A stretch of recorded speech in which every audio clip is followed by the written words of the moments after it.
हमारे देश में सामाजिक समरसता टूटी हुई है और हम सब लोग चिंता कर रहे हैं कि सामाजिक समरसता वापस बहाल हो जाए।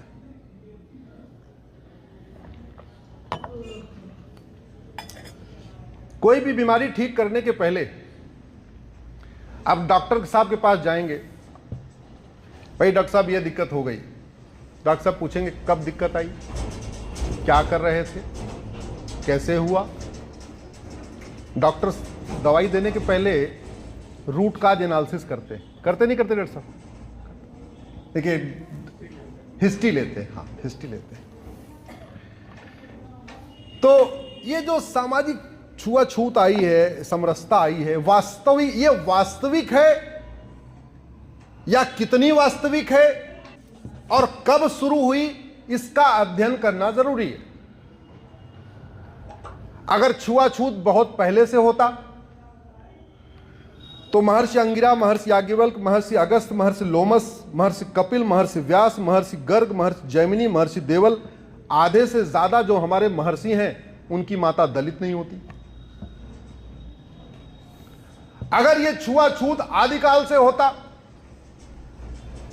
तो सत्यवती और शांतनु जी का विवाह ही नहीं होता।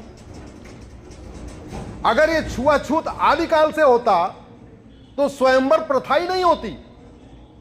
स्वयंवर कास्ट के आधार पर नहीं होता था, वर्ण के आधार पर नहीं होता था। स्वयंवर में केवल एक ही कंडीशन थी, सारे राजा आएंगे और राजाओं की जाति नहीं होती थी, राजा राजा होता था। क्योंकि जब जनकपुर में स्वयंवर हुआ तो रावण भी आया था, रावण ब्राह्मण था। और कई आज की डेट में जब कहें उसको तो कई ऐसे भी थे जिनको जो वैश्य कम्युनिटी में आएंगे वो राजा भी गए थे जनकपुर, और कई दलित जो आज की कम्युनिटी में कहें कास्ट तो कई दलित राजा भी गए थे। इसका मतलब पहली झूठ तो यह है कि पहले राजा केवल क्षत्रिय होते थे, चारों वर्ण के होते थे। दूसरा झूठ यह है सेना में केवल सेनापति क्षत्रिय होते थे। अगर सेना में छत्रपति होते थे, एकलव्य के पिता मुख्य सेनापति कैसे बन गए जरासंध के? अगर जाति सिस्टम था तो कर्ण की पहचान क्या थी? जोर से बोलिए जरा। सूत पुत्र की। वो अंग देश का राजा कैसे बन गया? कास्ट सिस्टम था ही नहीं। ये हमारे वामपंथियों ने जबरदस्ती हमको झूठ पिला दिया। और आपको जान के आश्चर्य होगा, कास्ट सिस्टम भी क्रिश्चियनिटी के बाद आया। कास्ट सिस्टम किसके बाद आया? क्रिश्चियनिटी के। क्रिश्चियनिटी 2000 साल पहले आई, कास्ट सिस्टम 1700-1800 साल पहले आया। और ये कास्ट सिस्टम भी उन्हीं का क्रिएट किया हुआ। हमारे देश में तो केवल वर्ण व्यवस्था थी, 4 वर्ण थे, और वो जन्म के आधार पे नहीं थे, कर्म के आधार पे थे। मनुस्मृति में लिखा हुआ है, जन्मता जाए तो शूद्र, जन्म से सब शूद्र हैं, कर्म के आधार पे लोग ब्राह्मण, क्षत्रिय, वैश्य और दलित बन जाते हैं। मनुस्मृति में लिखा हुआ है। जिस मनुष्य को जलाया जा रहा है उसी में लिखा हुआ है कि जन्म से सब शूद्र हैं, कर्म के आधार पर उनके वर्ण अलग हो जाते हैं। अगर कास्ट सिस्टम होता तो कृष्ण की बुआ पांडवों के घर में कैसे पहुंचती? कुंती कौन थी? कृष्ण की बुआ। विवाह कहां हुआ था? पांडवों के परिवार में। था ही नहीं। न कास्ट था, न क्लास था, न वर्ण था, न क्षेत्र था, न कोई जाति के आधार पे बटा, न कोई भाषा के आधार पे बटा। पता चला स्वयंवर हो रहा है, इधर अफगानिस्तान में पहुंच गए बनारस वाले। हाँ, महाभारत में बहुत सारे इसके वर्णन है। गंधार में स्वयंवर हो रहा है, यहां से मगध नरेश पहुंच रहे हैं। नेपाल में स्वयंवर हो रहा है, रावण वहां से पहुंच रहे हैं। ये था भारत में। रानी सत्यवती तो मल्लाह की बेटी थी ना। और पूरी दुनिया में सबसे बड़े राज्य पे राज किसने किया था? रानी सत्यवती। रानी सत्यवती ने 5500 साल पहले जिस भारत के ऊपर राज किया था उसको वर्तमान में एशिया कहते हैं। पिछले 2000 साल में भारत के 25 टुकड़े हुए हैं। पिछले 200 साल में भारत के 7 टुकड़े हुए हैं। ये अफगानिस्तान, ये नेपाल, ये बांग्लादेश, ये मलद्वीप, ये लंका, ये सब पिछले 200 साल में भारत से अलग हुए हैं। सब भारत के हिस्से थे। तो रानी सत्यवती ने उन 25 देशों पर राज किया जो आज की डेट में अलग हो चुके हैं। पहचान क्या थी उनकी? कास्ट क्या थी उनकी? बोटमैन की बेटी। किसी ने विरोध तो नहीं किया, नहीं नहीं कैसे हुई, केवट की बेटी से हम अपना राजा कैसे मानेंगे? सारे राजा उनके अंडर में काम कर रहे थे, इसलिए एक बड़ा भ्रम हो गया। दूसरा, हमारे देश में लगभग इस समय 10,000 जातियां और उपजातियां हैं, और गोत्र कितने हैं? 100। थोड़ा और जोड़ लीजिए, 125 मान लीजिए। हमारे देश में जाति व्यवस्था 1800 साल पुरानी है और गोत्र व्यवस्था 5000 साल पुरानी है।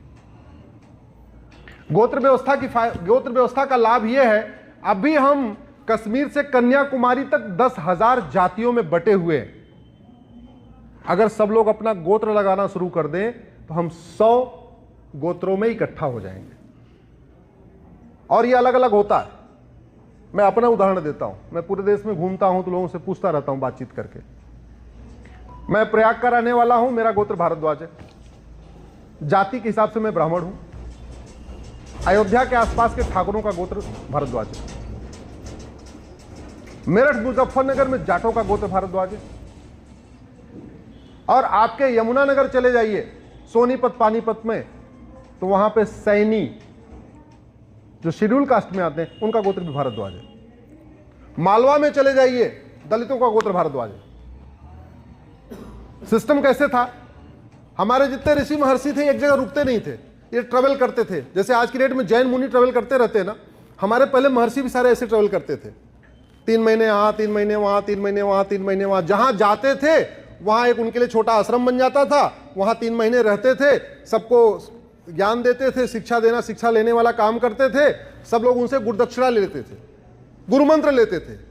अब गुरुमंत्र देते समय यह नहीं था कि हमें कास्ट के आधार पे देना, क्लास के आधार पे देना। तो पता चला भारद्वाज जी के आश्रम में जितने वैश्य आए उनको दान किए, बाद में दीक्षा लेने के बाद वो भी भारद्वाज। जो लोग उनको दूध दे रहे थे वो भी भारद्वाज, जो वहां हवन कर रहे थे वो भी भारद्वाज। तो हुआ क्या, जो गोत्र व्यवस्था है ये चारों वर्णों में कॉमन है। जो गोत्र आपको यूपी में मिलेंगे वही बंगाल मिलेंगे, वही बिहार मिलेंगे, वही आपके केरल में मिलेंगे, वही कश्मीर में मिलेंगे। जैसे आज की डेट में गर्ग कास्ट हो चुकी है, हम समझते हैं गर्ग जाति हो गई है। गर्ग कास्ट नहीं है, गर्ग ऋषि थे वो। इसलिए गर्ग गोत्र वैश्यों का भी है, गर्ग गोत्र दलितों का भी है, गर्ग गोत्र ब्राह्मणों का भी है, गर्ग गोत्र क्षत्रियों का भी है। जो गोत्र ब्राह्मणों का वही यादवों का, वही पटेलों का, वही कुर्मी का। हाँ, ये अलग बात है, भूल गए। उसके लिए हमारे व्यवस्था की दी गई, जिसको अपना गोत्र नहीं पता उसका गोत्र कश्यप है। हम अपनी पुरानी जड़ों से दूर हो गए और हमें बड़े प्लान्ड में अंग्रेजों ने दूर किया, उसके बाद वाले अंग्रेजों ने और दूर कर दिया, 1950 के बाद वाले अंग्रेजों ने। अभी आप कल्पना करिए, अगर हम लोग कास्ट हटा के अपना गोत्र लिखना शुरू कर दें हर व्यक्ति, तो क्या होगा?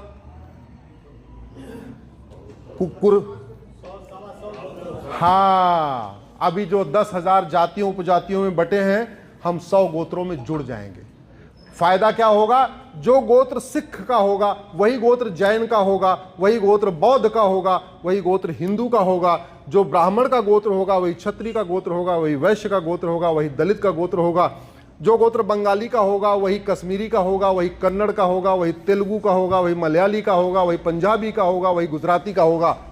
अगर एक भारत श्रेष्ठ भारत बनाना चाहते हैं तो हमें फिर से इस बात पे चिंतन करना चाहिए, हम अपना कास्ट सिस्टम हटाएं जो बहुत अभी लेटेस्ट है, और हम अपना वास्तव में फिर से गोत्र सिस्टम लगाएं। आपको क्या लगता है इसका लाभ मिलेगा क्या? जो बोलिए जोर से, भारत माता की, भारत माता की। इस समय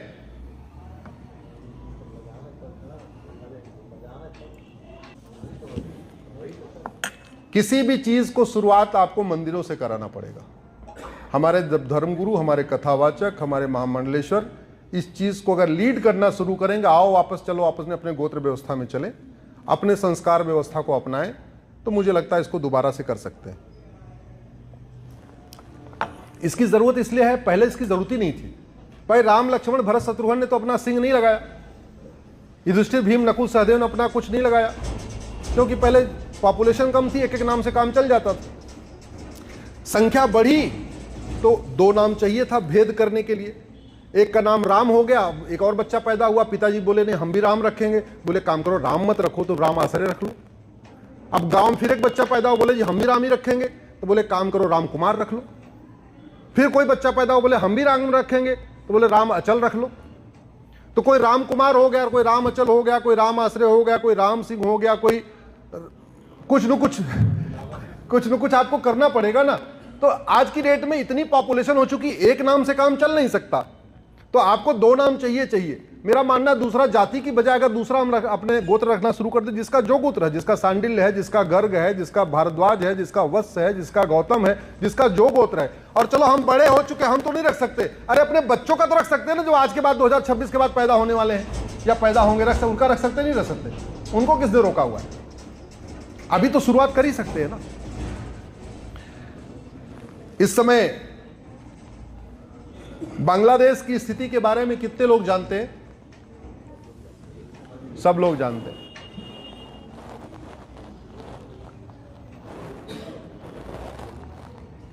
बांग्लादेश पहले बंगाल था, बंगाल के 2 टुकड़े हुए, ईस्ट बंगाल और वेस्ट बंगाल। राजा शशांक वहां के राजा हुआ करते थे। कभी राजा शशांक ने सोचा होगा कि बंगाल के 2 टुकड़े होंगे? जोर से बोलिए जरा। और हुआ कि नहीं हुआ? पंजाब 2 टुकड़े हुए, एक पंजाब हमारे हिस्से आया, एक पंजाब पाकिस्तान कहलाता है। ईस्ट पंजाब भारत में है, वेस्ट पंजाब पाकिस्तान। बंगाल के 2 टुकड़े हुए, वेस्ट बंगाल हमारे पास, ईस्ट बंगाल बांग्लादेश। कभी राजा रणजीत सिंह ने सोचा होगा कि पंजाब के 2 टुकड़े होंगे? नहीं। लेकिन हुआ कि नहीं हुआ? राजा हरि सिंह ने कभी सोचा होगा कि कश्मीर के 2 टुकड़े होंगे? लेकिन हुआ कि नहीं हुआ? हुआ।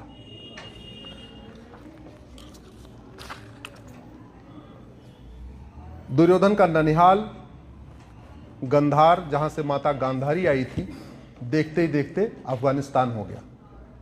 राजा भरत का ननिहाल, जहां से माता कैकेयी आई थी, देखते ही देखते पाकिस्तान हो गया। हमारे 51 शक्तिपीठों में से 5 शक्तिपीठ जिस स्थान पे हैं, वो देखते देखते बांग्लादेश हो गया। भारत की डेमोग्राफी बहुत तेजी के साथ बदल रही है। तो इस डेमोग्राफी में जो बदलाव हो रहा है, उस बदलाव को तो हमें बाद में देखना पड़ेगा, पहले हमें धर्म और अधर्म को समझना पड़ेगा।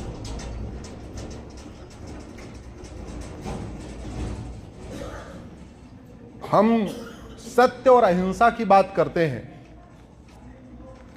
लेकिन सत्य और अहिंसा से बहुत ऊपर है धर्म। डॉक्टर साहब के पास हॉस्पिटल में कोई आया, पैर टूटा हुआ है, जैसे ही हाथ लगाते हैं और चिल्लाने लगता है, और जोर से चिल्लाने लगता है। अब अगर उसकी करुणा को देखे तो उसको छोड़ देना चाहिए, लेकिन धर्म क्या कहता है? जोर से बोलिए जरा। वो कितना भी चिल्लाए, उसकी हड्डी को थोड़ा और तोड़ना पड़े तो और तोड़ दें, लेकिन उसको ठीक करके भेजें। ये धर्म है। इसका मतलब सत्य यह है कि वो परेशान है, और धर्म क्या कहता है? कोई बात नहीं, थोड़ा और परेशान हो जाए कोई बात नहीं, लेकिन उसको इलाज करके भेजो।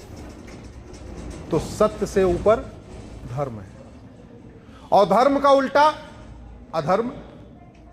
धर्म में तीसरी कोई कैटेगरी नहीं है। लिंग में 3 कैटेगरी है, पुल्लिंग, स्त्रीलिंग और नपुंसक लिंग, लेकिन धर्म में कोई 2 ही कैटेगरी है, धर्म और अधर्म। और जो व्यक्ति धर्म के साथ नहीं है, वो क्या है?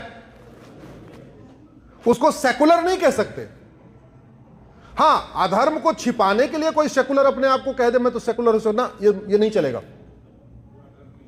या तो आप धर्म के साथ हो, या तो आप अधर्म के साथ। और जब अधर्म बढ़ा तो उसको परिणाम हमने देखा। 50 साल पहले जिस स्थान पे शरिया लागू करने के लिए आंदोलन चल रहा था, 50 साल के बाद वहां शरिया हटाने के लिए आंदोलन हो रहा है। देखा नहीं देखा आपने? ईरान में, हां, पर्शिया। वैसे हम पारसियों को अलग समझते हैं, इनफैक्ट पारसी भी सनातनी है। सारे उनके वही कार्य होते हैं जो हमारे यहां होते हैं। हम लोग हवन करते हैं, पारसी हवन करते हैं। हम लोग हर शुभ कार्य की शुरुआत हवन से करते हैं, पारसी हर शुभ कार्य के साथ हवन से करते हैं। हम शुभ कार्य की शुरुआत गौ पूजा से करते हैं, वो भी गौ पूजा से करते हैं। गाय की पूजा करते हैं, दुकान बनाएंगे, मकान बनाएंगे, पहले गाय प्रवेश करेगी फिर खुद प्रवेश करते हैं, थोड़ा सा बहुत प्रकृति की पूजा करते हैं। उस पर्सिया में वो 1975 में लोग सड़कों पे निकले थे, हमको शरिया चाहिए, और 2025 में सड़कों पे निकले हुए हैं शरिया हटाओ, हमें नहीं चाहिए। 50 साल में ही उस शरिया से पेट भर गया। भारत में भी कुछ लोग निकल रहे हैं कि नहीं निकल रहे? निकल रहे हैं। नहीं निकल रहे तो दबी जुबान से, वैसे तब नहीं निकल रहे